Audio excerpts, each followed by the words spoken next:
જૂનાગઢ જિલ્લાના ભેંસાણ તાલુકા કોંગ્રેસ સમિતિ દ્વારા દેશ અને રાજ્યમાં દિન પ્રતિદિન વધતી જતી મોંઘવારી, સ્માર્ટ મીટર અને વારંવાર થતી પેપર લીકની ઘટનાઓના વિરોધમાં ભાજપ સરકાર સામે ઉગ્ર વિરોધ પ્રદર્શન કરી મામલતદારને આવેદનપત્ર પાઠવવામાં આવ્યું હતું। કોંગ્રેસ અગ્રણીઓએ આક્ષેપ કર્યો હતો કે પેટ્રોલ, ડીઝલ અને રાંધણ ગેસના આસમાને પહોંચેલા ભાવો તેમજ ખાતરના બમણા થયેલા ભાવના કારણે ગરીબ, મધ્યમ વર્ગ અને ખેડૂતોનું બજેટ ખોરવાઈ ગયું છે।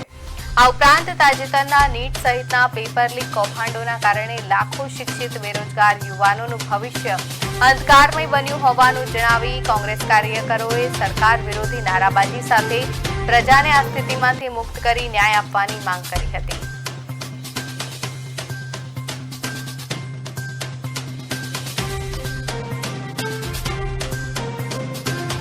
ત્યારે આ કાયદાનો વિરોધ કે સ્માર્ટ મીટર અમારે જોતું નથી, તેમ છતાંય આ ઘરે જે સ્માર્ટ મીટર ફરજિયાત લગાવવાનું જે કાવતરું ભાજપ દ્વારા થઈ રહ્યું છે એનો સખત શબ્દોમાં વિરોધ કરીએ છીએ।